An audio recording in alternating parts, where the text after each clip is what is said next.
पासून कर्माचे सिद्धांत, कर्माचे नियम याच्यावर आपण चर्चा करीत आहोत। आजचा तिसरा भाग आहे कर्माचे गूढ सिद्धांत किंवा गूढ रहस्य, याच्यावर आपण चर्चा करीत आहोत। आजचा तिसरा भाग राहील। मागच्या वेळेस आपण पाहिलं की कर्म केले त्या कर्माचा जे सिद्धांत भोगण्यासाठी देह धारण आणि कर्मामध्ये बेरीज वजाबाकी आहे का, आपण त्याची विश्लेषण मागच्या श्लोकामध्ये आपण केलं होतं। महर्षी पतंजली योगसूत्रामध्ये एक सूत्र सांगतात, सती मुले तोदपाकम जाती आयु भोगम। जोपर्यंत कर्मरूपी मूळ आहे तोपर्यंत शरीररूप वृक्ष उगवणारच आहे आणि मग त्याला भोगरूपी दुःख त्याला भोगावंच लागणार आहे। महर्षी पतंजली काय म्हणतात तिथं, जोपर्यंत कर्मरूपी वृक्ष आहे, मूळ आहे त्याचे, तोपर्यंत शरीररूपी जे शरीर आहे, वृक्ष आहे, तोपर्यंत त्याला दुःखाचे फळ, सुख दुःख फळ भोगावंच लागणार आहे। म्हणून इथे एक प्रश्न विचारायला गेलाय, मग कर्मात वजाबाकी नाही का, केवळ बेरीजच आहे का? हो। तर ह्या जगामध्ये तुम्ही 8 प्रकारचे म्हणजे 5 प्रकारचे पाप केले आणि तुम्ही म्हटले मी 8 प्रकारचं पुण्य करेन, तर 3 एक्स्ट्रा केल्यानंतर वजाबाकी बेरीज होईल का? नाही होणार। तर तिथे आपल्या गीतेमध्ये पण हा सिद्धांत येतो की पाप केलं तर पापाचं फळ भोगावं लागते आणि पुण्य केलं तर पुण्याचं फळ भोगावं लागते। तर ह्या जगामध्ये जसं कोणी चांगलं कार्य केलं तर सरकार त्याला पुरस्कार देते आणि मग त्याच व्यक्तीने जर काही गुन्हा केला तर त्याला दंड पण दिला जातो। असं नाही की त्या पुरस्काराच्या आधारावर त्याला माफ केलं जाते किंवा एखादा गुंड व्यक्ती आहे आणि त्या गुंडाच्या आधारावर त्याला पुरस्कार नाही, त्याने जे कार्य केलं त्या कर्मानुसार त्याला तसं फळ भेटत राहते। म्हणून इथे वजाबाकी किंवा बेरीज नाही, तर त्याच्यामध्ये तुम्हाला बेरीजच असणार आहे। तुमच्या कर्माचे फळ सुखाचे असो, आपलं पापाचे असो का पापाचेच भेटणार आहे आणि पुण्याचे असेल तर पुण्याचे भेटणार आहेत। तर त्याच्यामध्ये कुठेही हे नाही। म्हणून शास्त्र आपल्याला सांगतं की हे फळ याच्यातून। मग इथं प्रश्न केला गेला आणखीन, जर मात्र एकाच देहात सर्व पाप कर्म पुण्यकर्म भोगावं लागत असे नाही, तर पाप पुण्याचं मिश्र मनुष्याला प्रत्येक देहात भोगावं लागते। म्हणून मनुष्य एकाच देहात काही वेळा सुख दुःखी होतो तर काही वेळा सुखी होतो। त्याला ह्या शरीरातच सगळ्या सुख दुःखाचं भोगावं लागतंय। म्हणजे त्यांना आपण कधी खेडेगावात पाहिलं असेल तर सकाळी ऊन असतं आणि उन्हात तो चटका बसतो, पण दुपारून लगेच सावली येते। म्हणजे त्याच्या जीवनात सुख दुःख मान अपमान लाभ हानी हे त्याच्या ह्या शरीरातच भोगावं लागतंय। बरं, हे शरीर नाही तर पुढच्या शरीरामध्ये सुद्धा त्याला सुख दुःख भोगायला जावं लागते।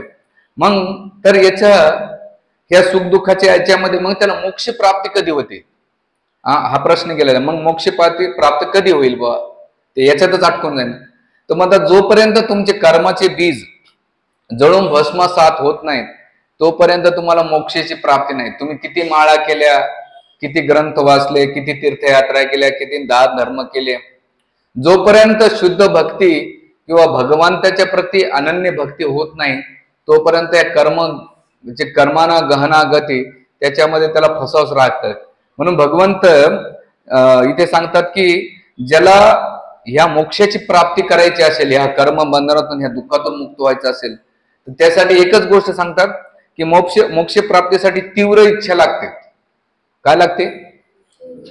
जोपर्यंत तीव्र इच्छा होत नाही तोपर्यंत त्या कर्माच्या गणितून होत नाही। म्हणून भगवंत गीतेमध्ये म्हणतात, ज्ञान अग्नी सर्व कर्माने भस्मसात ते करू, की अर्जुना तू ज्ञान अग्नीचा सहारा घे आणि काय कर, सर्व कर्मांना भस्मसात करूते। तू काय कर, सगळं भरून भस्मसात कर। पण कर्मयोगामध्ये सुद्धा गडबड कधी कधी होतीये की जसं तुम्ही आपण उन्हाळ्याच्या दिवसामध्ये झाडं झुडपं जाळून टाकतो आणि जाळून टाकले आपल्याला वाटतं की सगळं आता नष्ट झालेलं आहे, पण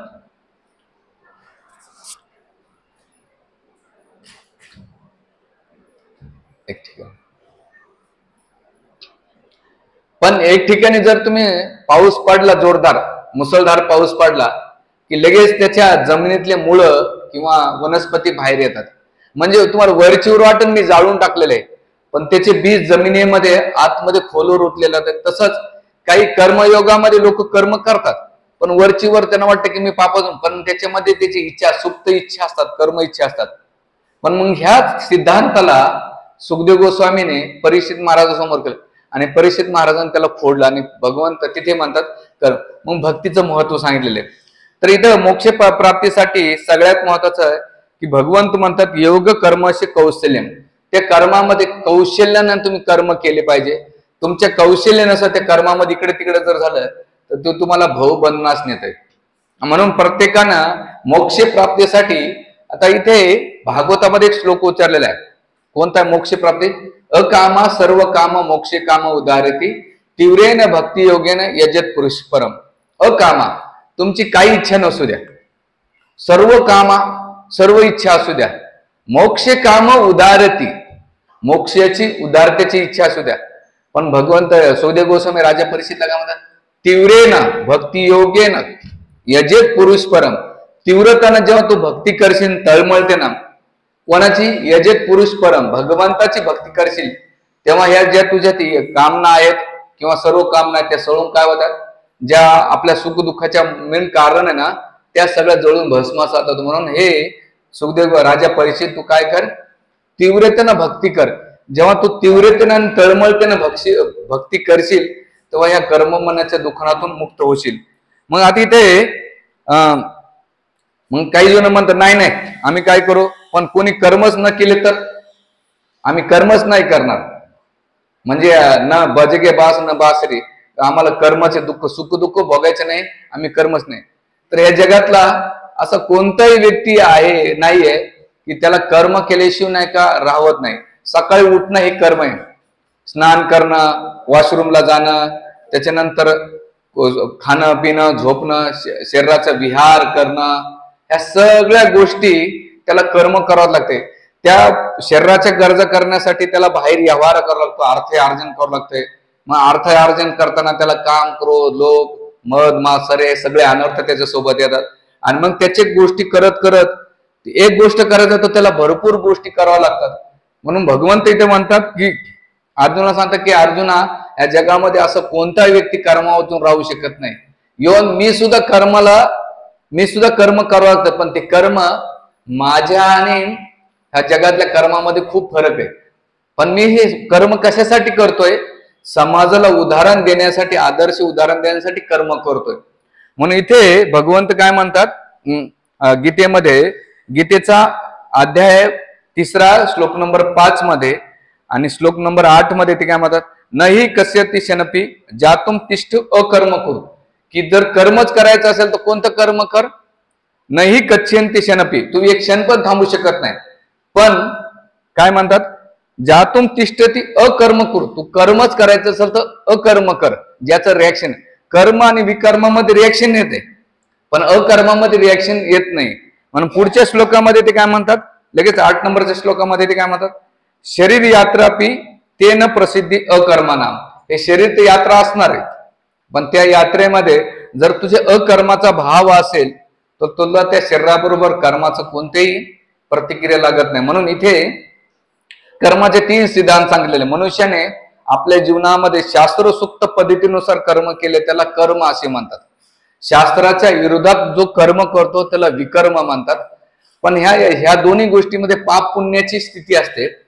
पण पाप पुण्याच्या पलीकडे एक गोष्ट आहे अकर्म. अकर्म म्हणजे भगवंताची भक्तिमय सेवा किंवा प्रेममय सेवा करणं, त्याला अकर्म म्हणतात.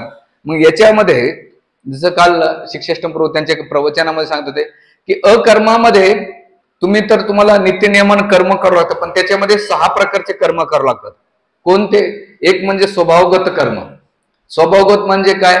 तुमचा जो स्वभाव आहे त्या स्वभावानुसार तुम्हाला कर्म. एक शिक्षक असेल तर त्याचा स्वभाव बनलेला आहे, किंवा घरात पत्नी आहे किंवा पती आहे, मुलगा आहे, आई वडील आहे, जे काही संबंध त्याचा स्वभाव एक आहे, त्या स्वभावानुसार त्याला कर्म करावं लागतं. असं नाही म्हटलं नाही मी कर्म नाही, तर स्वभावगत कर्म आहे. दुसरं काय? समाजगत. स्वभावबरोबर म्हणजे समाजाबरोबर राहताना तुम्हाला कर्म करावं लागतं. हा दुसरा कर्माचा सिद्ध. म्हणजे जसं आता हा सामाजिक कार्यक्रम आहे, हे स्वभावगत कर्म आहे. म्हणजे तुम्ही एकत्र येऊन भक्ती केली तर चांगलं भेटतंय, पण एकत्र येऊन तुम्ही निंदा केली, द्वेष केला किंवा कोणाच्या चुकीचा मारण्याचा प्लॅनिंग केला. आता याच्याबद्दल प्रश्न विचारला गेलाय की बुवा रेल्वे ऍक्सिडेंट मध्ये एकत्रच एवढे लोक का मारतात, किंवा विमानामध्ये एवढे लोक कसे का मारले जातात? कर्म ते इंडिव्हिज्युअली असतंय, सगळ्याला कॉमन कसं लागू होत आहे?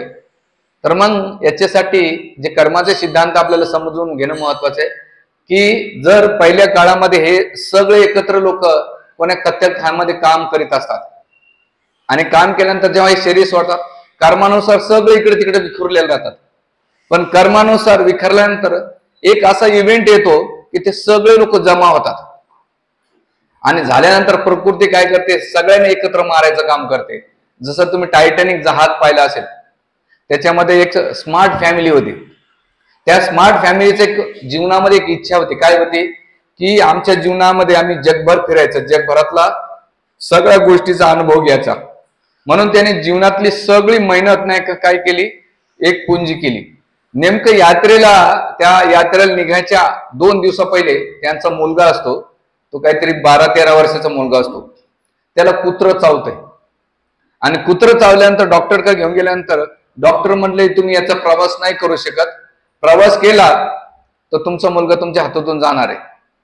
आणि मग ही बातमी कळल्यानंतर ही जी स्मार्ट फॅमिली राहते स्कॉटलंडची, ती एवढी भगवंताला दोष देते, म्हणे हे भगवंता की आम्ही एवढी प्लॅनिंग केली आमच्या जीवनामध्ये, आम्हाला ते सगळं जग भ्रमण करायचं होतं, आम्हाला तो आनंद घ्यायचा आणि तू हे संकट टाकलं, तू निष्ठुर आहे, कठोर आहे, असं बऱ्याच काही त्याने भगवंताला दोषारोपण केलं.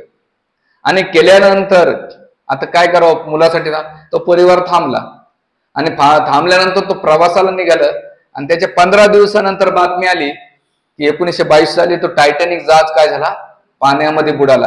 ही बातमी जेव्हा वृत्तपत्रामध्ये आली 1922 साली, जेव्हा या स्मार्ट फॅमिलीने ऐकलं, जे भगवंताला दोषारोपण करीत होते ते सगळे, तीच फॅमिली भगवंताला काय करू लागली, धन्यवाद देऊ लागली, भगवंता तुझ्यामुळं आम्ही वाचलो आणि जे झालं ते चांगलं झालं. पण मनुष्य काय करतंय, टेम्पररी विचार करतोय की माझ्या बाबतीत आता असं का व्हावं.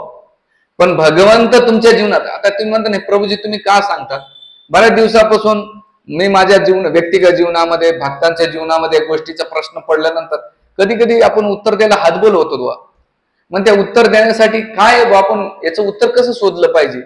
मग वैदिक वाङ्मयाकडे जेव्हा आपण जातो, आपल्या प्रामाणिक गुरुकडे जातो, तेव्हा आपल्या त्या प्रश्नाचे उत्तर भेटतात. म्हणून आपण टेम्पररी न विचार करता भगवंताला आपल्या जीवनात काहीतरी विशेष प्लॅनिंग करून ठेवलेलं असेल, जे आता आपल्याला दुःख देत आहे पण भविष्यामध्ये आपल्यासाठी काहीतरी वेगळं प्लॅनिंग करून ठेवलेलं असेल. म्हणून या कर्माच्या सिद्धांतामध्ये आपल्याला जे समागत तिसरं आहे देशगत कर्म. देशागत कर्म म्हणजे आता जसं तुम्ही मतदान कोणाला करतायत, चांगल्या पार्टीला दिलं तर चांगलं फळ भेटन, वाईट पार्टीला गेलं तर वाईट फळ भेटन. मग देशगत कर्म सुद्धा लागतंय. असं म्हटलं जात आहे की जी प्रजा राजाला निवडून देते, राजा जे काही पाप करतो तर प्रजेला तेवढं त्याचं 50% भेटते. म्हणजे एवढं सोपं नाही. म्हणून देशगत कर्म सुद्धा लागू होते. त्याच्यानंतर पुढचं कर्म आहे कालगत कर्म. कालानुसार आपण कर्म करतो, तो पण कर. याच्यावर वेगळा टॉपिक होईल विस्तृतपणे. हा झाला चौथा. पाचवा आहे परिस्थितीनुसार कर्म करतो. परिस्थितीनुसार म्हणजे काय, आपण खूप देव करतो पण परिस्थिती आली की त्या टायमाला आपण भक्ती पण करत नाही. तर परिस्थितीनुसार आपण काय करतो, सामाजिक परिस्थिती, पारिवारिक परिस्थिती, शारीरिक परिस्थिती पाहतो, राजकीय परिस्थिती पाहतो. या सगळ्या परिस्थितीनुसार आपला मूड बदलत राहतो आणि त्यानुसार आपले कर्म घडत राहतात आणि त्या कर्माचं रिॲक्शन. आणि शेवटचं आहे स्वरूपगत कर्म. ह्या सगळ्या बाकीच्या 5 कर्मामध्ये रिॲक्शन लागतं बरं तुम्हाला, कर्म आणि विकर्माच्या याच्यामध्ये. पण स्वरूपगत कर्मामध्ये जेव्हा तुम्ही करतात, स्वरूपगत कर्म म्हणजे काय, जिबेरा स्वरूप कृष्ण दास, तुम्ही भगवंताची सेवा करतात, त्याच्यामध्ये कोणतंही कर्म लागत नाही. म्हणून साधकांसाठी बाकीच्या 5 कर्मापेक्षा त्याला स्वरूपगत कर्मामध्ये, स्वरूपगत कर्म काय, जीवाचा स्वरूप दास आहे आणि दासाची काम आहे स्वामींची सेवा करणं. जेव्हा हे करेल तेव्हा त्याला त्या कर्मातून नाही का मुक्तता होईल. म्हणून इथं भगवंत विशेष करून ते म्हणतात योगस्य कर्मस्य कौशल्यम. अरे तू जे कर्म करतोयस ना ते कौशल्यपूर्ण करणं, म्हणजे तुझ्या बोलण्यामध्ये, वागण्यामध्ये, व्यवहारामध्ये, कृतीमध्ये सगळ्या गोष्टीचं रेकॉर्ड होणार आहे. तर तुझ्यामध्ये काय कर, ते कौशल्यानं तू हे कर. मग आता तुम्ही इथे हा अकर्म आपल्या साधकांच्या जीवनामध्ये करणं महत्वाचं आहे. आणि केलं तरी याच्यामध्ये 2 गोष्टी खूप महत्वाच्या आहेत. एक म्हणजे कोणती क्रियामान कर्म संचित जमा होत नाही, होतं पण नाही पण होते. मग आता याच्यामध्ये कर्म करताना याच्यामध्ये 6 प्रकारचे स्टेप आहेत.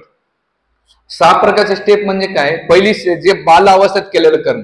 लोक म्हणतात नाही नाही बुवा बालपणी काही नसतं, पण याला 2 उदाहरणं आहेत. जसं तुम्ही लहानपणी आता तुम्ही आजोबा पंजोबा वयाचे किंवा मिडल वयाचे किंवा तुमचं नातू पंतू किंवा तुमची मुलं लहान लहान खेळत असतात. ते खेळता खेळता पलंगावर बसलेले असेल, सोफा सेटवर, त्याने किती लाथा मारू द्या, त्या आई वडिलाला आजी आजोबाला बहीण भावंडाला काही वाटत नाही किंवा त्याला पोलीस कंप्लेंट पण नाही करत, बकाबक लाथ मारतो. पण तेच मोठ्या माणसाला लाथा मारू द्या, त्याला लगेच रिॲक्शन भेटेल, उठून त्याला उचलून आदळते. म्हणजे बाल अवस्थेत केलेले कर्म लागत नाही, पण आता जास्त मारल्या त्याचं कर्माचे रिॲक्शन त्याला लगेच भेटते. बरं असं नाही की आता जर माझा पुतणे आहे, माझ्या वडिलांच्या अंगावर चढतो, टोपी कान खेच हे कर, शिव्या पण घालतो, त्याला कोणी शिकले देव जाणे. सांगायचा मुद्दा असं, आणि कधी कधी फटका बी खातो. म्हणजे त्यावेळेस मी उदाहरण बघतो, बालावस्थेत कर्म केलं तर त्याचं रिॲक्शन लागत नाही, पोलीस कंप्लेंट. पण मोठ्या जेव्हा व्यक्ती तो कर्म करतो त्याचं रिॲक्शन लागते. पण शास्त्र म्हणतं नाही नाही, कधी कधी तुम्ही बालावस्थेत जे स्वाभाविक कर्म केले ठीक आहे, पण जे स्वभावगत कर्म नाही केलं त्याचं रिॲक्शन तुम्हाला भोगावं लागतंय. मग कसं उदाहरण याचं? जसं मार्कंडेय आपलं मंडूक ऋषींची कथा येते पहिल्या स्कंदामध्ये, तुम्ही कोणी वाचला असेल. जेव्हा मंडूक ऋषी एक दिवस एक राजा काही चोर त्यांच्या आश्रम मध्ये पळतात, पळल्यानंतर त्याच्या आश्रम मध्ये थांबतात आणि थांबल्यानंतर त्या राजाचे सैनिक येऊन त्या चोरांना पकडतात. चोरांना पकडल्यानंतर ज्या आश्रम मध्ये थांबल्यानंतर त्या सैनिकाला वाटलं की कदाचित हा ऋषी मुनी सुद्धा त्या चोराला भेटलेला आहे. त्या चोराबरोबर काय करतात, ऋषीला घेऊन जातात आणि गेल्यानंतर राजा काय करतो, न सांगताच त्यांना सांगतो 16वर चढून द्या ना. ते जे चोर होते त्यांना 16वर चढवलं होतं, पण मंडूक ऋषीला काय केलं, 16वर चढवलं होतं. पण त्यांची योगिक शक्ती होते, ते 16वर चढले, पण तिथे जाऊन ते बसले. बसल्यानंतर सगळी बातमी कळली की बाकीचे चोर मेले, पण ऋषी मुनींचं काही झालं नाही. ही बातमी कळते त्या राजाला. राजा घाबरत घाबरत येतो आणि म्हणतो की माझ्या सैनिकांकडून चूक झाली, माझ्याकडून चूक झालेली आहे, की मला तुम्ही क्षमा करा. ते म्हणतात तू कारण नाही, तू निमित्त मात्र आहेस, पण याचा मेन दंड देणारा, याला दंड देणारा व्यक्ती कोण आहे? यमराज आहे. मी त्याच्याकडे जाईन. म्हणून मंडूक ऋषी कुठे जातात? यमराजाकडे जातात आणि यमराजाला विचारतात की मी माझ्या जीवनात कधी पाप कर्म केले नाही, तरी तू मला एवढा मोठा दंड देण्याचं कारण काय? त्यावेळेस यमराज सांगतात मंडूक ऋषींना, जेव्हा तुम्ही लहान होतात, लहान असल्यामुळे तुम्ही काय केलं, काटा घेतला आणि जे किडे होते ना त्या किड्यांना तुम्ही टोचत होते आणि ते किडे टोचत असल्यामुळे त्या वेदना झाल्या आणि ते कर्म तुमचं राहिलं होतं.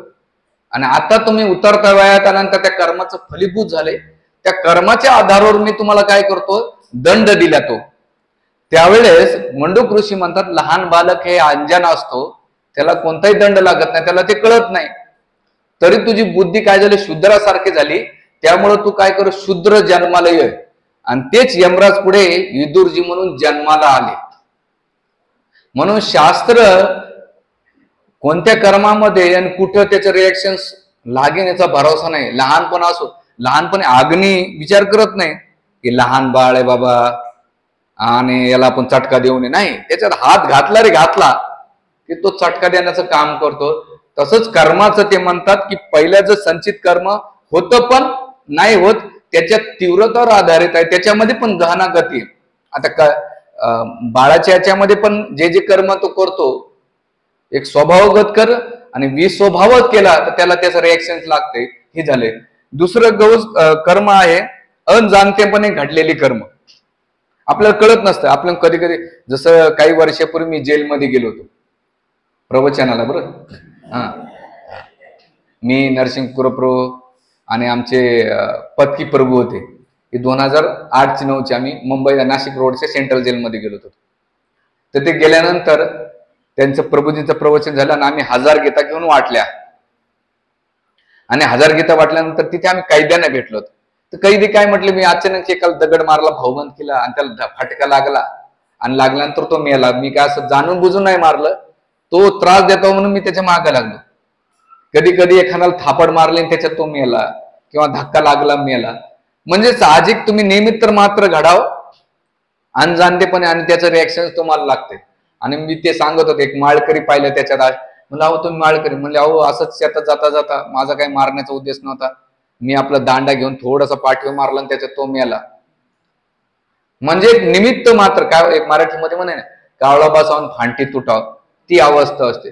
तर 14 15 वर्ष बिचारी नाही का त्या जेलमध्ये रडत असतात, टेन्शन मध्ये असतात, डिप्रेशन मध्ये असतात. म्हणून आम्ही गीता घेतल्या, त्याच्यात त्यांचा चांगला यावर करून त्यांना सोडल्या बी जात. आणि पोलीसवाल्यांना बी माहित असतं बिचारा कोण काढल्या, तर त्यांच्या यावर पाहून त्यांना कमी शिक्षा पण केली जाते. तर तिथे अनजाणतेपणे कर्म केले तर ह्या जगामध्ये सुटत नाही मनुष्य, तर प्रकृतीच्या नियमातून कसं काय सुटेल, याचा प्रसंग श्रीमद भागवत. जेव्हा मी हे मुद्दे वाचत होतो तर मी कनेक्ट करत होतो, कोण कुठं कोणते उदाहरण घेऊ बा आपण.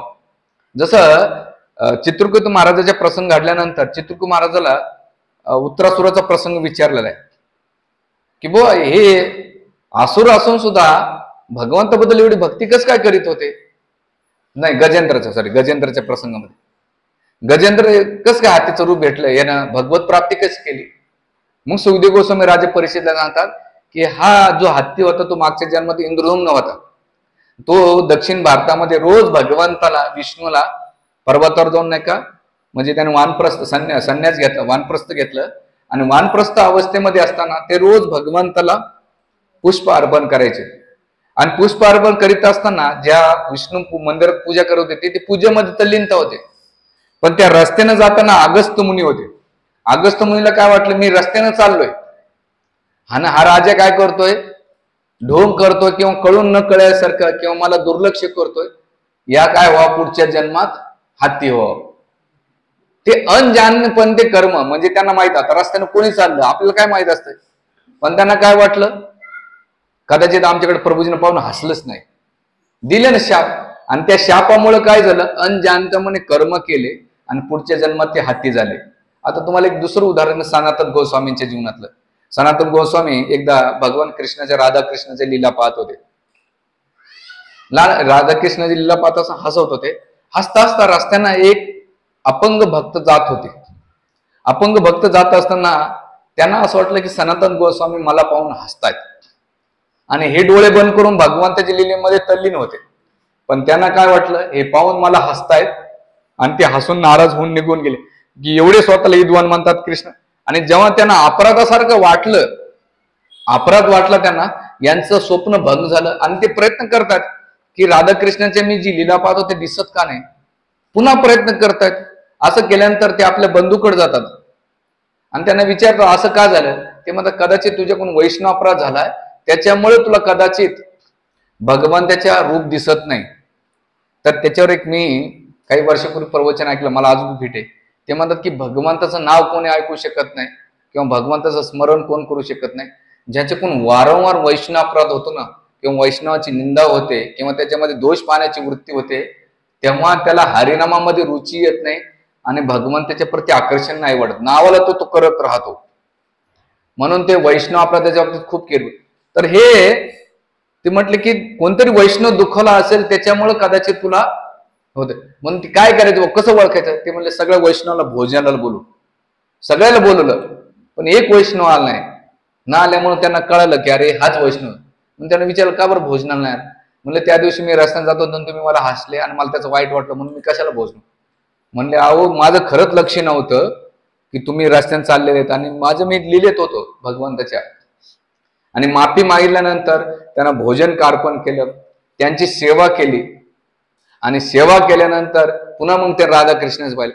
म्हणजे अजाणतापणे जेव्हा तुम्ही कर्म करतात तरी त्याच्यातून तुम्हाला दंड भेटतो. हे आपण म्हणजे कर्माची प्रत्येक जीवन अतिशय काळजीपूर्वक आहे आपल्याला हे वाग. तिसरा मुद्दा सांगतात की मनुष्य तर योनीमध्ये केलेले कर्म, मनुष्य तर योनीमध्ये कर्म केले की मागच्या जन्मानुसार आपल्याला हे शरीर भेटते, आणि ह्या जन्मामध्ये तुम्ही जे कर्म करतात त्या कर्मानुसार पुढचं देह त्याला प्राप्त होतं. मनुष्य तर कर्म म्हणजे काय, जसं जड भरत महाराजांचं उदाहरण घेऊया. जड भरत माणूस हे मनुष्य तर होते, मनुष्य नंतर ते काय झाले, हरिण झाले. भले भक्तीच्या अवस्थेत होते, पण त्यांचं एक कर्म आसक्तीला ज्ञान, आसक्तीनंतर पुढचा जन्म त्यांना जड भारताचा झाला, आपला सॉरी हरणाचा झाला. पण हरणाच्या जन्मानुसार पुन्हा त्यांनी भगवंताची भक्ती केली आणि म्हणून पुन्हा जड भारत भेटलं. म्हणजे आत्मा तोच राहिला, पण 3 शरीर बदलले. तसं मनुष्य तर कर्मामध्ये काय होतंय की मागच्या जन्मानुसार हे शरीर भेटते, पण ह्या जन्मामध्ये तुम्ही जो करतो त्याला पुढच्या जन्मामध्ये मनुष्य तर कर्माचे फळ भेटतात.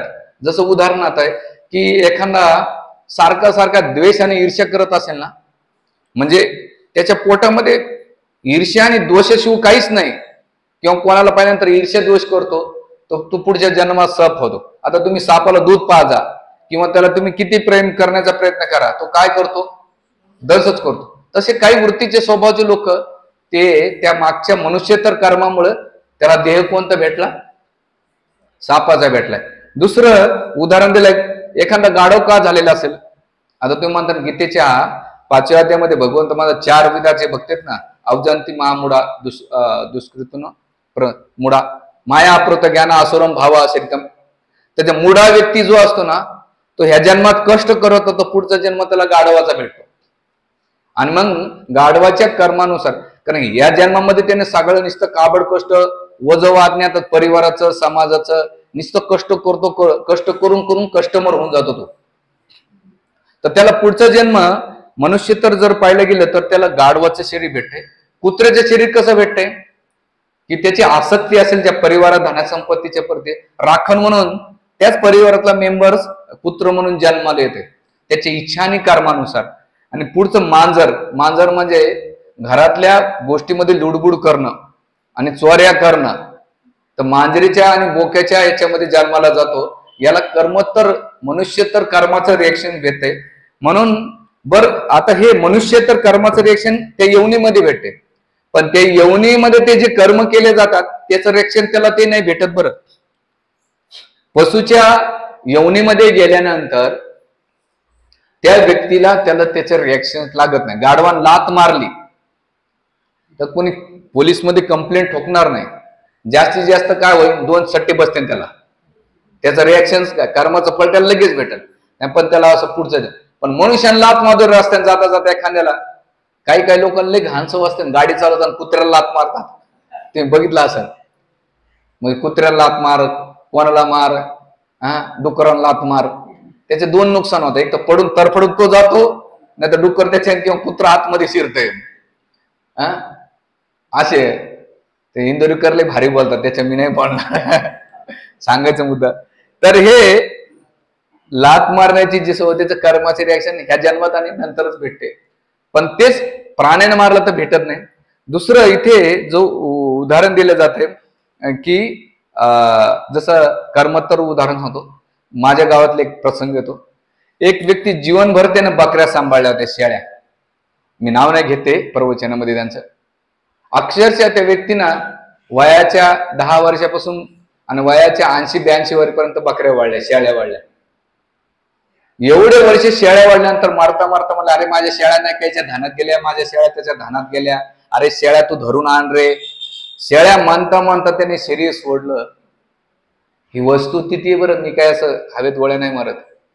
आणि पुढचा जन्म आता त्याचं काय झालं असेल भगवंताने ते जाणे. म्हणून मनुष्य तर कर्म आपल्याला आपलं पुढचं शरीर आपण ठरवतो. प्रकृती आपल्या इच्छा आणि कर्मानुसार पुढचं शरीर देते, कर्मानुसार. म्हणून या जन्मातलं पुढचं शरीर भक्ती का करतो आपण, 16 माळा 4 नियम भक्ती याच्यासाठी करतो की आपल्याला कर्म आणि विकर्मात न अटकता अकर्माचं शरीर भेटायचं. अकर्माचं म्हणजे वैकुंठ धामाचं प्राप्ती. आणि वैकुंठ धामासाठी जे शरीर प्राप्त पाहिजे त्यासाठी भक्तीच्या क्रिया केल्या जातात. डोळ्यानं भगवंताचं रूप पाहणं, कानानं भगवंताचे श्रवण करणं, जिवेनं भगवंताचं नाव घेणं, हरे कृष्णा हरे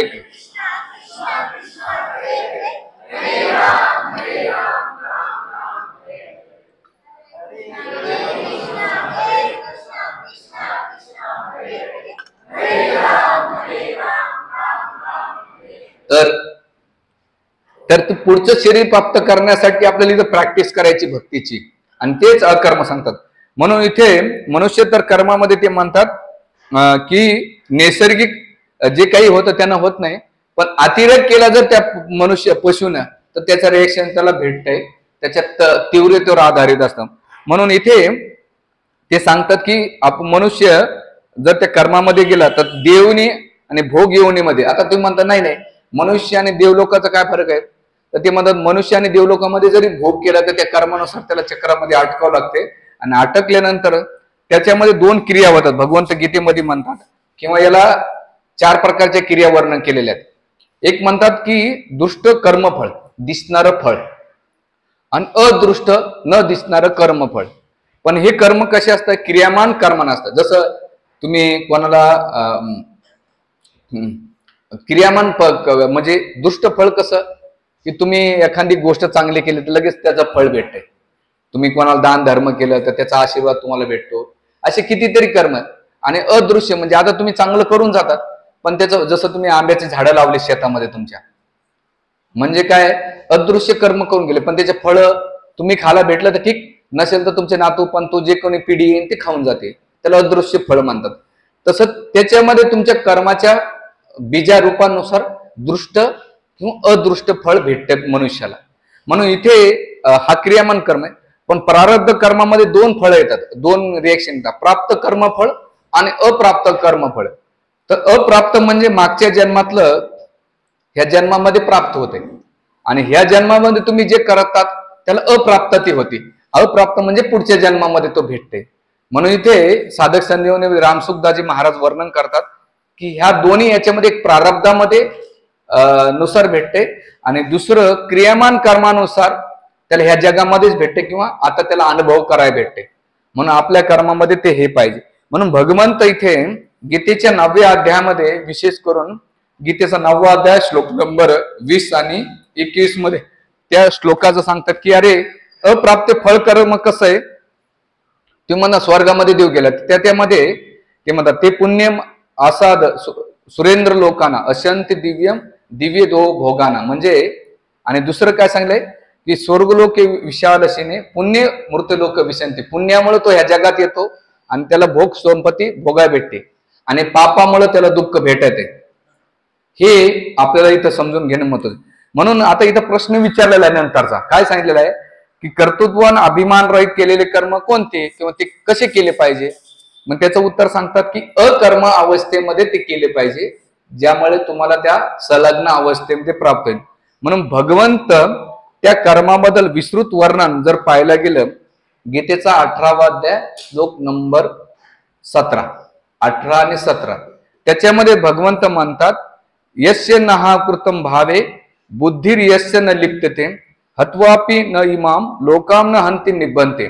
ज्याने अंतःकरणात अहंकार युक्त नसतो, ज्याची बुद्धी फळ आसक्तीने मलिन झालेली नसते, त्याने लोकांना ठार मारलेले तरी तो मारेकरी ठरत नाही, त्याचे कर्मफळ बद्ध होत नाही. भगवंत इथं काय करतात, कर्माचं विश्लेषण करतायत. जर एखादं इथं उदाहरण काय दिलेलं आहे सैनिकाचं, सैनिकानं जर देश सेवेसाठी कोणाला मारलं त्याला पुरस्कार भेटतो, पण तो सैनिक जेव्हा सर्वसामान्य व्यक्तीमध्ये येऊन तर गोळ्या घालत असेल तर त्याला काय करतात, फाशी पण दिलं जातं.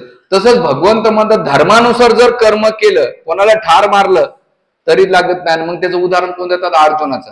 अर्जुनाने भगवंताची इच्छेनुसार कर्म केले, काय केले युद्धभूमीमध्ये, पण अर्जुनाला रिएक्शन नाही लागलं. हनुमानजीने कर्म केले, काय केलं, रावणाची लंका जाळली, किंवा युद्धामध्ये त्यानं बरंच मारलं. धर्मानुसार तत्व कर्म करता, धर्माच्या तत्वानुसार कर्म करता तुम्हाला रिॲक्शन येणार नाही. पण धर्म सोडून जर कर्म करता तुम्ही तर त्याची तुम्हाला रिॲक्शन किंवा प्रतिक्रिया किंवा कर्माचे रिॲक्शन तुम्हाला भोगावं लागतं. म्हणून इथे आपल्याला भगवंत गीतेमध्ये श्लोक नंबर 5वा अध्याय श्लोक नंबर 5 पासून 11 पर्यंत त्या कर्म कसे केले पाहिजे त्याचं विश्लेषण केलेलं आहे. तुम्ही गीता आणली का शाळेना, मी सांगितलेले, काढा बरं फटकन गीता, पान नंबर 205.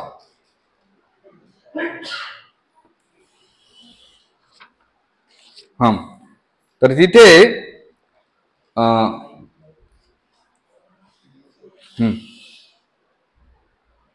इथे आता आपण सिक्वेन्स मध्ये पाहू. 6 नंबर भक्तियोगामध्ये युक्त न झालेले केवळ सर्व कर्मापासून संन्यास घेताना मनुष्य सुखी होऊ शकत नाही, परंतु भक्तीमध्ये युक्त झालेला मुनी व्यक्ती विनयलंबर ब्राह्मणाची प्राप्ती करू शकतो. 7 नंबर, जो भक्तिपूर्ण कर्म करतो विशुद्ध आत्मा आहे आणि आपले मन व इंद्रिय संयमित करतो, तो सर्वांना प्रिय असतो, सर्वजण त्याला प्रिय असतात. असा मनुष्य जरी कर्म करीत असला तरी तो कधी बद्ध होत नाही. 7 नंबरच्या श्लोकामध्ये योगयुक्त विशुद्ध आत्मा विजित आत्मा जितेंद्रिया सर्वभूत आत्मा भूतात्मा कुर्वंती आपण लिप्पंते, म्हणजे तो कोणतेही कर्म त्याला लागत नाही. श्लोक नंबर 8 आणि 9 मध्ये त्याचं क्लिअर करतात.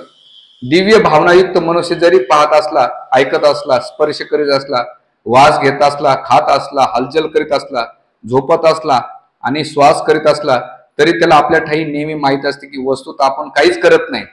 कारण बोलताना, उचूच करताना, स्वीकार करताना किंवा डोळ्याचे उघड झाप करताना तो नेहमी जाणतो की केवळ भौतिक इंद्रिय आपल्या विषयामध्ये संलग्न आहे आणि तो स्वतः त्यापासून अलिप्त आहे. कर्माचा सिद्धांत. आणि श्लोक नंबर 10 मध्ये ते म्हणतात की जो व्यक्ती कर्मफळाचा भगवंतांना समर्पित करून आसक्ती न ठेवता आपले कर्म तो कमलपत्राप्रमाणे ज्याप्रमाणे पाण्याने स्पर्शिला जात नाही त्याप्रमाणे ते पाप कर्माने प्रभावित होत नाही. ज्याप्रमाणे कमळ असतं जलामध्ये त्याला स्पर्श होत नाही, त्याच प्रकारे जो भक्तियोगी किंवा अकर्म व्यक्ती असतो ना त्याला कर्माचं पापाचं कोणतंही फळ लागत नाही. भगवंत इथे क्लिअर करतात.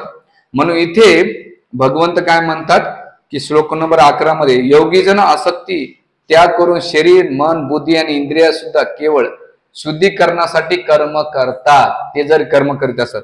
म्हणून इथं भगवंत 12 मध्ये काय म्हणतात, युक्त कर्म फलं त्यागतं शांती अपनोती निष्ठिकम अयुक्त काम कर्मेना फले सक्त निर्बंध. निष्ठेने भक्ती करणारा जीव अढळ शांतता प्राप्त करतो, कारण तो आपले सर्व कर्माची फळे मला अर्पण करतो. परंतु जो भगवंताची संबंधित नाही, पुन्हा एकदा रिपीट आहे का, परंतु जो भगवंताची संबंधित नाही आणि जो श्रमामुळे निर्माण होणाऱ्या कर्मफळाचा लोभी आहे तो बद्ध होतो आणि मग पुढच्या जन्मामध्ये तो 13 नंबरच्या श्लोकामध्ये भगवंत त्याची गतीचं वर्णन करतात.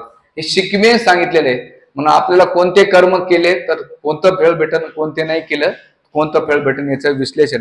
म्हणून त्याच्यासाठी कर्माचे 5 गोष्टी सांगितलेल्या आहेत. काय कारण आहे? एक तर ते सांगतात करता, मी करता नाहीये. करता कोण आहे? भगवंत आहे. आणि मी जे कर्म कोणते केले पाहिजे? अकर्म भक्तियोग केले पाहिजे. आणि मग केल्यानंतर त्या कर्माला अधिष्ठान कोण असलं पाहिजे? भगवंत. आणि त्या अधिष्ठान तर ठेवलं, पण त्यासाठी काय केलं पाहिजे? प्रयत्न. आणि केल्यानंतर काय होईल? दैव तुम्हाला कृपा प्रदान करेल. 5 गोष्टी का कोणत्या? कर्ता, कर्म, अधिष्ठान, प्रयत्न आणि दैव, ह्या 5 गोष्टी आहेत. मग जरी ह्या गोष्टी भगवत केंद्रित ठेवल्या तर ठीक, नाही केल्या तर ते काय होत आहे? तुम्ही जर करता मानता तर दुसरी गोष्ट कर्म, तर कर्मबंध मुक्तीच्या ऐवजी बंधनास पाडतात. आणि अधिष्ठान तुम्ही भगवंताला न ठेवता तुम्ही स्वतःला ठेवता आणि त्या अधिष्ठानासाठी तुम्ही प्रयत्न करतात, तर दैव तुम्हाला काय करताय? तुमच्या जीवनात सुख दुःख जन्म मृत्यू जरावं ते चक्राच्या याच्यामध्ये तो फसायचं काम करतो. म्हणून इथे आपल्याला ह्या 5 गोष्टीपासून या श्लोकाच्या सिक्वेन्स मधून आपल्याला समजणं महत्वाचं आहे. आणि जर हे समजलं तर आपण ह्या कर्माच्या याच्यातून समज. तसं मग आता याच्यामध्ये याला करचा मेन उद्देश ही भावना कोणामध्ये होती निर्माण? ज्याला अहंकार असेल. जसं तुम्ही खेडेगावामध्ये कधी पाहिलं बैलगाडी जात असते आणि बैलगाडीच्या एकतर खाली कुत्रा असतंय किंवा पुढे चालतंय. त्या कुत्र्याला 2 भावना असतात. एक तर काय भावना असते की बैलगाडी माझ्या पाठीवर वाहते म्हणून मी ती बैलगाडी चाललेली आहे, नाही तर पुढे जातो तो आणि पुढे गेला की तो सारखा वळून बघत असतो. का बरं वळून बघतो? त्याला वाटतं की बैलगाडी ना मला फॉलो करते, मी जर रस्ता सोडला तरी हिचं काही खरं नाही. पण वास्तविक तसं असतं का? पण कुत्र्याला काय वाटते की मीच करताय. आपण कुत्र्याला हसतो तर राहू. आपल्याला वाटतंय की मी जर घरातून गेलो ना माझ्यातून घर चालूच शकत नाही, मी आहे म्हणून घर चालतंय. 2 दिवस गेले तर माझ्या सोनाला कळतं काय? माझ्या मुलाला कळतं काय? सगळ्याला कळत आहे. तुमच्या आईबापाने जन्म दिल्यानंतर ते निघून गेल्यानंतर तुम्हाला कळालंच ना. आणि तुम्ही गेल्यानंतर त्यांना जे कळायचं ते कळतंच आणि ते करायचे ते करतात. मग आपण कशाला झकमारी करायची, कशाला रोक लावायचं? हा, म्हणजे याचा अर्थ काय, तुम्ही कर्मातून मुक्त होण्याच्या ऐवजी जास्त डोकं घालतात ना, तिथं अटकून पडतंय. पण वास्तविक पाहिलं गेलं तर कुत्र्यात जरी तो 4 येण्याचा असेल तर पशु म्हणून आपण असतो, मनुष्यामध्ये ती वृत्ती आहे हो, ती मेंटॅलिटी आहे. म्हणून तो या गूढ कर्माचे सिद्धांत न समजता सारखी लुडबुड करणं, इंटरफेअर करणं, तो त्याच्यामुळं तो अटकून पडतो. म्हणून इथं रिफाईंडनेस आलं पाहिजे आपल्या विचारांमध्ये, याच्यावर वेगळं विवेचन होऊ शकेल. म्हणून सांगायचा मुद्दा असा म्हणतात की व्यर्थ अभिमान अहंकारानं मी काहीच करत नाही, मी घरात निमित्त मात्र आहे. मी उद्या गेलो, घरातले 3 दिवस लोक रडतात, 10व्या दिवशी मोठी फिस्ट करतात. जसं आमच्या नाशिक रोडला एक भक्त होते, तर त्यांचे भाव, ही सत्य घटना 2 वर्षापूर्वी कोविडच्या पहिले, त्याने आईला काही जीवनभर सांभाळलं नाही आणि ज्या भावानं सांभाळलं त्या दिवशी वारले त्याला कळलं. तर दोघा भावाची भांडणं की अंत्यविधी कोण करणार, पाणी कोण देणार. ते मला दिवसभर तू सांभाळ पण पाणी मी देणार. कशासाठी, लोकाला वाटलं पाहिजे की मी आईचं करतोय बा, आणि यानं काहीच केलं नाही. ते बी कसं, बायकोनं सांगितलं अहो ते केलं नाही तर म्हातारीचं ते शेत भेटणार नाही 2-4 बिघे म्हणून तुम्ही करा. काय भामट्याजीगिरी राव. ते केलं. बरं, केल्यानंतर दोघांनी दावं कसं केलं, आताच मध्यंतरी ठाण्याची घटना व्हायरल झाली, मी दाखवली बघताना. दोघं भाऊ प्रॉपर्टीमुळे, जो भाऊ पूजा करतोय मोठा भाऊ येऊन लाता मारतो त्याला की पहिले ते प्रॉपर्टी, दावानंतर भाडमध्ये गेलं, पहिले सिग्नेचर कर. आणि त्या 10व्या 13व्यामध्ये भयंकर भांडणं. तो ब्राह्मण वैतागला, तिथं सामान एकूण एकाच्या अंगावर फेकायला लागला. तो बिचारा सवळ घेऊन पळायला लागला. रिअल एक व्हिडिओ आताच व्हायरल झाला होता. त्याच्यापेक्षा हाईट एक अशी, कालच आमच्या भक्ताला व्हिडिओ दाखवला, आई वारलीये, अँब्युलन्स मध्ये बॉडी आहे, आईचं तोंड असं, हा पोरगा निर्लज्ज आईची अंगठी घेतोय आणि हात असा सोडून देतोय. चाले न जन्माला न मेले, गर्भात मेले असते तरी चांगले असते. वृत्तीला भार आहे, ती म्हातारी घेऊन गेली नाही, तू काय घेऊन जाणार नाही. लोक शरीरानं वाढतात, बुद्धीनं वाढतात. मला संताप होतो. हा स्टेज नाही त्याला बोलण्याचं, पण माणसाची वृत्ती पशुपेक्षा भयंकर आहे. प्रकृती कस काय सोडून हो, अधोगतीला नरकाला सोडल्याशिवाय, यांना पाठवल्याशिवाय राहणार नाही. म्हणून सांगायचा मुद्दा असा आहे की व्यर्थ अभिमान अहंकार करून हे मी आणि माझं आहे या भावनातून मुक्त झालं पाहिजे. ही जोपर्यंत भावनातून मुक्त होणार नाही तोपर्यंत कर्माच्या गूढ रहस्यातून तुम्ही आम्ही कोणी सुटू शकत नाही. कर्म, म्हणून मी नेहमी सांगतो, देवाला घाबरलं तरी चालेल, पण तुमच्या कर्माला तुम्ही घाबरा. म्हणून इथे ते समाविष्ट कर्म आपल्याला याच्यातून बाहेर. मग आता प्रश्न पुढे विचारलेला आहे की बाबा तुम्ही तर ठीक आहे कर्म, मग आता समाविष्ट लोकांच्या कल्याणासाठी कर्म केले, त्याचं रिएक्शन लागतं का नाही. बरं, जग कल्याण, आता तुम्ही म्हणतात की हे करायचं नाही, मग जगत कल्याणाचं कर्म नाही करायचं का. आता समजा आमच्या भक्ती मार्गामध्ये सांगितलेलं आहे की जो गुरुपदावर जातो आणि जेव्हा तो आपले शिष्य शिकार करतो, तर त्या शिष्याचे सगळे पाप कर्म त्या गुरुला घ्यावा लागतात. आणि जेव्हा गुरु घेतल्यानंतर जेव्हा तो दीक्षा देतो, तर पुढे जेव्हा शिष्य जे काही पाप कर्म करतो ना, तर गुरुला सगळं भोगावं लागते. म्हणजे तुमच्या घरामध्ये एखाद्याने चोरी केली तर पोलीसवाले काय करतात, चोराला नेण्यात येतात, पण त्या घरातल्या सगळ्या लोकांना उचलून येतात. मला काही दिवसावर्षापूर्वी सचिन तेंडुलकरच्या बालपणाच्या एक मित्राची व्हिडिओ क्लिप, तो सचिन तेंडुलकर पेक्षा जास्त खेळायचा, पण चांगला खेळायचा. त्याची बॅट घेऊन सचिन तेंडुलकर सगळ्यात फेमस झाला. आणि त्याचा भाऊ 1 नंबरचा चोरी करणार होता, त्याचं पोलीस स्टेशन मध्ये चक्कर मारून सगळं करिअर बर्बाद झालं. ना आता त्याचं सचिन तेंडुलकर स्वतः अजून बी अप्रिशिएट करतो, तो माझ्यापेक्षा चांगला खेळायचा, पण त्याच्या भावाच्या रिॲक्शन्स मुळे अख्खा परिवार झाला आणि ते झोपडीमध्ये राहतो. सचिन तेंडुलकर त्याला भेटायला गेला, तो एबीपी न्यूजला ते खूप मोठी बातमी व्हायरल झाली, तुम्ही पाहिलं असेल. म्हणजे कर्म कोण करतंय आणि त्याचं रिॲक्शन कसं लागतंय. म्हणून इथे समाविष्ट कल्याण कर्म करण्यासाठी मनुष्यामध्ये कर्माचं रिफाईंडनेस कसं असलं पाहिजे. तर त्यासाठी जेव्हा तुम्ही सामाजिक कल्याण करण्यासाठी जातात, जसं गुरुचं उदाहरण दिलं, तर शिष्याने याच्या पुढे जे कर्म करतात ते गुरुला भावावं लागतं. म्हणून इस्कॉन मध्ये तुम्हाला खूप रिफाईंडनेस लावावं लागते. बाहेर कसं गुरुनं काय केलं, शिष्यानं काय केलं हे कळत नाही. म्हणून आपण पाया पडतो लोकांच्या किंवा पाया पडून घेतो, त्याचे पण रिॲक्शन्स येते. म्हणून शक्यतो पुण्यवान व्यक्तीच्या लांबून दंडवत करायचा, त्याचं पाप घ्यायचं नाही, पुण्य नको, त्याच्यावर वेगळं डिटेल्स विवेचन आहे. पण मुद्द्याचं असं आहे की समाविष्ट कर्मामध्ये आपल्याला जर भगवंताचं उद्दिष्ट असेल आणि धर्माचं तत्व असेल तर त्या लोक कल्याणासाठी ते कर्म करणं गरजेचं आहे. उदाहरण दिले जाते, जेव्हा महाभारताचे युद्ध होतं आणि महाभारताच्या युद्धामध्ये युधिष्ठिर महाराज त्यांच्या जीवनामध्ये कधी खोटं नाही बोलले, पण त्या महाभारतामध्ये द्रोणाचार्याने एवढं उद्वंस मांडला की त्यावेळेस भगवंत रावल की आता जर लोक कल्याणासाठी जर यांना नाही थांबवलं तर धार्मिक लोकांचा नाश होईल, त्यासाठी काय करावं लागेल, खोटं बोलावं लागेल. आणि ते सांगतात युधिष्ठिराला की बघ, आणि भीमाला सांगतात तू हातीचा वध कर पहिले. काय त्या हातीचं नाव काय असतंय, अश्वत्थामा. आणि मारल्यानंतर भीष्म काय म्हणतो, अश्वत्थामा मेला, अश्वत्थामा मेला. ही बातमी कोणाला कळते, द्रोणाचार्य. द्रोणाचार्याला विश्वास नसतो भीमावर की बाबा एकमेव मनुष्य कोण असतो खरं बोलणारा, युधिष्ठिर. जीव जाईन पण हा खोटं नाही बोलणार, मला माहिती आहे. आणि आल्यानंतर भगवंतांना आधीच सांगून ठेवलंय, धर्माच्या तत्वासाठी मी सांगतो खोटं बोल. पण तरी युधिष्ठिर महाराज संपून आणि ते बोलतात मेला हाती पण तो नरोवा कुंजोवा. त्यांचा रथ हवेत उडायचा, पण जेव्हा ते सत्य बोलले पण खोटं बोलण्याच्या भावनेमध्ये त्याचा रथ जमिनीवर चढला. जेव्हा भगवंत खोटं बोलला तो धर्म झाला, पण तुम्ही धर्म पालन करीत असताना सुद्धा खोटं बोलले ते रिॲक्शन लागतंय. जसं उदाहरण आहे कौशिक ऋषीची कथा. कौशिक ऋषीना एक व्रत घेतलं होतं. काय व्रत घेतलं होतं की जीवनभर मी खोटं नाही बोलणार, मी काय करेन सत्य बोलेन. तर वनामध्ये तपस्या करीत असताना तपस्या करीत होते, करीत असताना एक गाय आली आणि ती कुठं लपून बसली. सॉरी, गाय नाही, गाय म्हणतात काही जण चोर म्हणतात, सिद्धांत समजून. तर चोर गाय शिरल्यानंतर ते डाकू आले आणि त्याने विचारलं गाय पाहिली का. ते म्हणले आता खोटं बोलू तर माझं व्रत भंग होईल, नाही बोललं तर काय होईल. पण मी माझी प्रतिज्ञा केली ना, मी खरं बोलणार, मी अजिबात माझ्या धर्माला सोडणार नाही. आणि ते म्हणतात की तुझी गाय ना आश्रमच्या मागे, इशारा केला आणि केल्यानंतर गाय घेऊन गेली. आणि मग त्या डाकून काय केलं त्याचं पुढचं वर्णन नाही. जेव्हा याने शरीर सोडलं तर यम लोकात घेऊन गेले.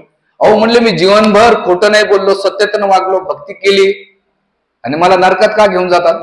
ते म्हणले आम्हाला काही विचारू नको, तिथं बसलेले बाबा ईडी,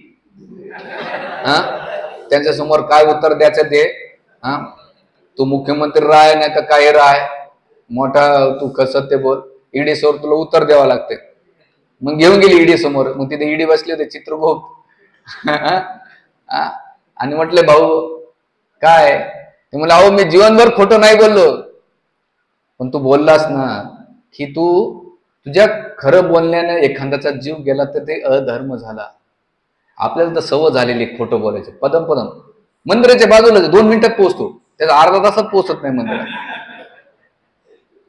मंदिरातले साधू असो सगळे त्या मोबाईलने ते एवढे खोटं बोलायला शिकवलंय, आपल्याला किती रिॲक्शन लागेल देव जाणे वा.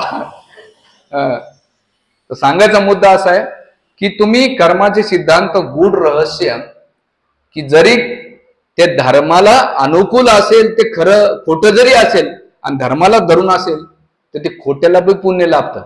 पण तुम्ही सत्य बोलून सुद्धा अधर्माकडे नेणार असेल, जीव जात असेल, तरी त्याचं रिॲक्शन तुम्हाला लागतं. म्हणून कर्माचं गूढ रहस्य चांगल्याला कळत नाही. म्हणून याच्यामध्ये ते म्हणतात की व्यक्तीच्या नुकसानापेक्षा समाविष्ट कल्याण अधिक महत्वाचं आहे. स्वतःपेक्षा जसं आपल्या देशाचे मोठे महात्मा होऊन गेले, स्वतःला ते महात्मा म्हणायचे, लोक त्यांना म्हणायचे, त्यांच्या वैदिक सिद्धांतामुळं कितीतरी लोक मारले गेले. सिद्धांत तुम्ही वैदिक पालन करा, पण तुमच्या सिद्धांताचं नुकसान जर जगावर होत असेल त्या सिद्धांताला अर्थ नाहीये. तुम्ही म्हणले मी अहिंसा परम धर्म आहे, पण अंगाला फोड झालेला असेल, पण त्या फोडामुळे तुमचं शरीर नाश होत असेल, त्यावेळेस तुम्ही तो जर तत्व पालन करायचा तर सगळ्या शरीराचा नाश होईल. त्या टायमाला हिंसा करणं गरजेचं आहे. आणि मग भगवतीला फॉलो करणारे, पण भगवतीला मानणारे ठीक आहे, पण भगवतीला सांगितलेलं मानणारे खूप कमी आहेत. पण तुमचे सिद्धांत हे तुमची इंडिव्हिज्युअली सिद्धांत, ते सिद्धांत जेव्हा सामाजिक क्रिया करतात तर लोकांना त्याचे रिॲक्शन भोगावे लागतात. म्हणून आपण जे सिद्धांत पालन करतोय ते समाजाच्या हितासाठी आहेत का अहितासाठी आहेत, ते सिद्धांत याला म्हणतात समविष्ट कर्म करणं. म्हणून इथं जसं भगवंत खोटं बोलले, गोपींसोबत नाही का लीला करायचे, चोऱ्या करायचे, पण ते कर्म भगवंताला कधीच लागू दिले नाही, कारण भगवंताचे कर्म कसे येतात. म्हणून गीतेचा 3रा अध्याय श्लोक नंबर 22 आणि श्लोक नंबर 23 मध्ये तिथे त्या भगवंत कर्माचं, म्हणून ते तुम्ही घरी गेल्यानंतर वाचा. भगवद्गीता अध्याय 3रा श्लोक नंबर 22 आणि 23. आणि केल्यानंतर भगवंताचे कर्म कसे आहेत, भगवंत गीतेमध्ये म्हणतात, जन्म कर्मचे दिव्यम हे जानाती तत्वता त्यक्ता पुनर्जन्म नैती मामित सुवर्जना, की माझे जन्म आणि कर्म कसे दिव्य आहेत. आणि ते करीत असताना का बरं, त्याचे 3 कारण सांगतात. 3 कारण कोणतं, की इतर जीवात्म्यापर्यंत भगवंत मातेच्या गर्भातून जन्म घेत नाही, ते अवतरित होतात. आपल्याला कर्मानुसार जन्म घ्यावा लागतो. काय कर्मानुसार पण भगवंत काय करतात, कर्मानुसार जन्म घेत नाही, तर त्यांच्या इच्छानुसार अवतीर्ण होतात. आपल्याला स्त्रीच्या योनीतून ढकलल्या जात आहे, पण भगवंत प्रगट होतात. हा पहिलं कारण देतात. दुसरं कारण सांगतात की त्यांचा जन्म हे पूर्व संचित कर्मानुसार नसून ते कसं आहे, तर भोग भोगण्यासाठी नसून तर ते कर्म लोकांना आदर्श देण्यासाठी अवतरित होतात. पण आपले कर्म आपल्या मागच्या पूर्व कर्मानुसार आपल्याला पुढचा जन्म भेटतो. एक तर पशुमध्ये किंवा मनुष्यामध्ये किंवा उच्चतर लोकांमध्ये भेटते. हे भगवंताच्या दुसऱ्या. आणि 3रं कारण सांगतात, ते म्हणतात की जरी भगवंत प्रगट झाले आणि त्याने कर्म जरी केले, तर त्यांचे लीला असतात. आणि त्या लीला कशासाठी असतात, जगाच्या कल्याणासाठी असतात. या 3 कारणामुळे भगवंत जन्म कर्मचे दिवे त्यांना कोणते रे. पण मनुष्य 3 या गोष्टीमध्ये अटकला तर ते त्याला मागच्या कर्मानुसार जन्म भेटतो. दुसरं आईच्या गर्भातून प्रगट होतो. आणि 3रं तो समाजासाठी उपयोगाचे येण्याच्या ऐवजी तो काय करतो, समाजाला घातक ठरतो. जसं हे अतिरेकी लोक आहेत, विनाकारण लोकांना मारत सुटतात. त्यांना वाटतं तथाकथित काय तर 72 हुर आहे. अरे मेल्यानंतर कोणते हुर आहे, इथंच एक हुर भेट ना, आणि तिथं 72 हुर. बर कोण काय, म्हणजे त्याच्या बुद्धीचा प्रकारच नाहीये. लोकांना मारून जर ईश्वर भेटत असेल, बरं जे सांगणारे लोक ते मरत नाहीत. 72 हुर आहेत की 135 फुटाची आहे, तिची पान खाल्लं तरी दाताने दिसतंय, पुन्हा तिनं एवढे कपडे उघडे, असं त्याचं लय विकृत आहे वर्ण. पण जे सांगणारे लोक ते मरत नाही, पण दुसऱ्याला मारतात. एक विचार केला तर सांगायचा मुद्दा असा आहे की इथे त्याचं कर्म ते जगाच्या कल्याणासाठी, ते नाशासाठी. तर इथे भगवंताच्या आणि आपल्या कर्मामध्ये ते समाविष्ट कर्म आहे, ते कल्याणासाठी कर्म आहे, तर त्या कर्मासाठी केले पाहिजे. आणि म्हणून इथे भगवत आप्त काम असून निज इच्छासाठी येतात, ना की लोकांच्या. आपण निज इच्छा भौतिक भोगासाठी. म्हणून अर्जुनाला प्रश्न विचारलेला आहे की आपण जन्म का घेतलाय, तर भगवंत म्हणतात इच्छा द्वेष समूतेनं द्वंद्व मोहेनं भारतात. इच्छा आणि द्वेषामुळं त्याला जन्म भेटलेला आहे आणि तो कर्मात फसतो. त्यासाठी याच्यासाठी आपल्याला काय करणं गरजेचं आहे, आपले कर्म सर्व लोक हिताय असले पाहिजे. याच्यामध्ये सुंदर उदाहरण आदि शंकराचार्य, गौतम बुद्ध किंवा असे महान विभूती होऊन गेले की ज्याने समाज कल्याणासाठी कर्म केले, पण त्याच्या कर्माचे रिएक्शन न भेटता त्यांना भगवंताची कृपा केली पाहिजे. तर आपल्या साधना भक्तीमध्ये किंवा आपण जे जीवन बघतोय, तर आपल्याला आपल्या भक्तीमध्ये लोक हितासाठी केलं पाहिजे. आता पुढचा प्रश्न विचारला त्याच्यामध्ये की निष्काम कर्म कसे येतं आणि निष्काम कर्म केल्यानंतर त्याचे कसे रिएक्शन असते. त्याच्याने निष्काम कर्म केले तर ते मग प्रश्न पुढचा विचारलेला आहे, प्रारब्ध भोगणे अपरिहार्य आहे का नाही. आणि मग त्याच्यासाठी ते प्रार कर्मामध्ये शास्त्राचे उदाहरण कसे देतात आणि त्या कर्माचं थोडस जरी स्पार्क झाला त्याचं रिएक्शन कसं भेटतंय त्याने सांगितलेले. आणि मग पुढचा प्रश्न विचारलेला आहे, काय केलेलं आहे की त्याचे 3 प्रकारचे कर्म आहेत. एक म्हणजे स्वतःची इच्छा, दुसऱ्याची इच्छा, अनिच्छा. म्हणजे स्वतःची इच्छा असलं त्या कर्मामुळे फळ भेटतं. जसं पांडवांना जुगार खेळण्याची इच्छा होती म्हणून त्याची रिएक्शन झाली. दुसरं काय, दुसऱ्याची इच्छेनुसार कर्म फळ भेटतात. कसं, तर धृतराष्ट्राने आणि ह्या दुःशासन, शकुनी आणि दुर्योधनाने काय केलं, त्यांना त्रास देणार, तर त्या दुःखामुळे कर्म भेटते. तसंच आपल्या इच्छानुसार, इथं दुसरं उदाहरण, आपल्या इच्छानुसार आपल्याला दुःख भेटतात, पण दुसऱ्याच्या इच्छानुसार आपल्याला दुःख भेटतात. आणि तिसरी गोष्ट सांगली अइच्छा, तुमची इच्छा नाही पण तिसऱ्यामुळे तुम्हाला दुःख भेटते. त्याचं उदाहरण कोण आहे, शमिक ऋषी आणि परीक्षित महाराजांचा काहीच प्रॉब्लेम नाही, पण राग कोणाला आला, शृंगरीला, आणि शृंगरीने शाप दिला. तसं घरामध्ये आपण जर पाहिलं दोघांची भांडण, पण तिसऱ्यालाच प्रॉब्लेम होतो.